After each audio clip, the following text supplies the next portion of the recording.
This isn't the first time that we've had this bill, and the first time we killed this bill, because it was a bad idea. Still a bad idea. I do appreciate the chairman. I appreciate his willingness to listen. I appreciate the hearing that we had. I appreciate him giving testimony and the time he spent on it. And I appreciate the discussions that we've had. But my opposition to this is not in defense of the executive branch or in really opposition of the executive branch, even though I've had a pretty rocky road with some of this stuff for the last 3 years trying to protect the agency. It's not about a commissioner, it's not about the commission, it's not about the appointees. Let's get on that on the record. I think it is a little bit about our confirmation process, as I stated earlier. But this is about the future of an agency that is we're the envy of the nation. Our process of selection of appointees is envy of the nation, and you can look at other states' models and know that. I'm a lifetime sportswoman. I am a rancher. Two totally different missions in those callings. And yes, there are times when the paths cross either in adversity or in cooperation, but they're not constant that way. I know a little bit about this topic. I grew up in a family. My father went through 9 governors representing Northeast Kentucky sportsmen and women and setting policy for this department. I grew up hearing the conflicts between the certain sectors. I grew up going to commission meetings. I grew up monitoring this, and I've spent my legislative tenure in support and solidarity to the sportsmen and women of this state and the species that the North American model represents and protects. I do it on a national level. I've been past president of the National Assembly of Sportsmen's Caucuses, a 50-state sportsman legislative delegation. I presently serve on the executive council. I go to other states and discuss these issues with their caucuses. I've led national panels on these issues. I have traveled and mediated issues. I've mediated issues, some of what was already been discussed for the Department of Fish and Wildlife during my legislative tenure, including captive cervid farming cooperation between the Department of Agriculture and Fish and Wildlife, which actually works. I had a call from a former member who helped with that this week saying, please don't let this happen. Mediated crossbow issues, mediated other issues, at the request of the Fish and Wildlife.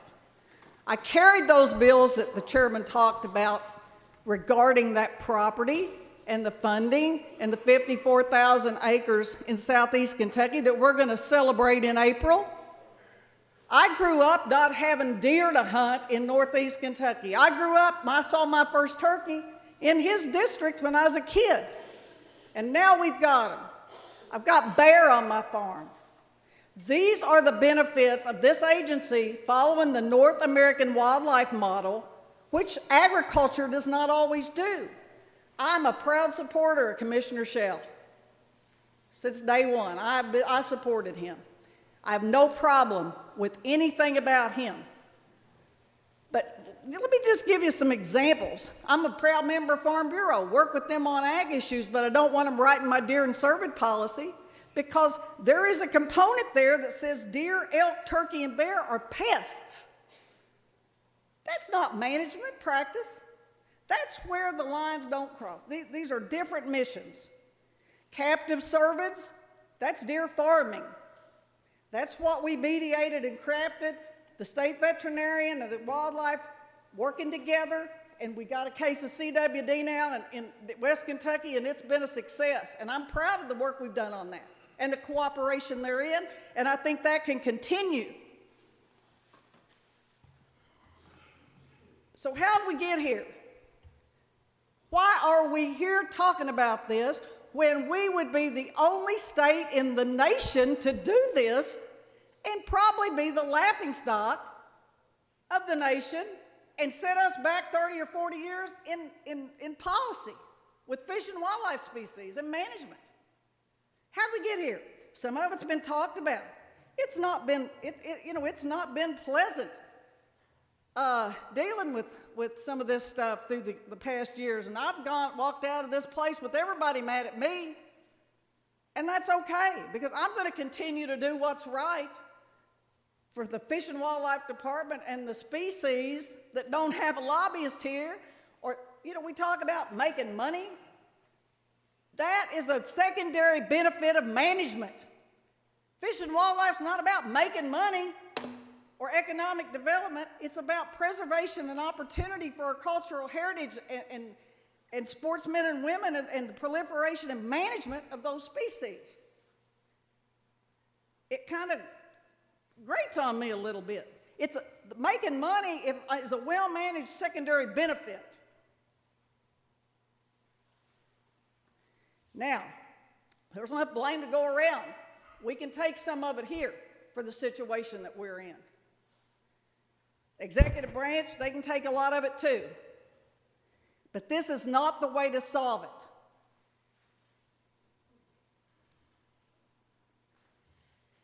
We can protect the autonomy of the department. I'm all for that. I'm for moving it to natural resources if we need to. Senator from Madison talked about what it was in his committee. We had confirmation hearings and we did all that stuff. And these vacancies do need to be addressed. My area is going unrepresented right now. And there's ways of doing that, as my floor amendment stated. I'm confident there are good appointees out there that we can all live with. They're still submitted by the sportsmen and women of the district, who are the true stakeholders here. So just bear that in mind. And again, we could change our confirmation process with timelines that I think would solve this. This isn't a partisan issue. This is a long-term, impactful. This is an anomaly. If it was a good idea, other states might be trying to do it. Solutions, I've offered a couple. We are constitutionally limited, as the recent Fair Board opinion would show. I think I could fix it with a North Carolina model where we could both all have some appointment power. We don't have that. I don't think we have that authority as that case moves through the system. It says basically you can take some executive power, but you can't take it all. And until we can make appointments, we got to look at another way. This is not the way. I want to keep the sportsmen and women in the process, keep it on message. And I want to tell you a little bit about the lack of synergy between agriculture and fish and wildlife, especially on the federal level. Feral hogs are a good issue, like Missouri. Hunter sportsmen are discounted. They're put away. They're not listened to. USDA flies helicopters in and starts killing hogs. That's the agriculture synergy with fish and wildlife that I work on across this nation. That's one example. Every sportsman's organization is against this. I've not got one email for it.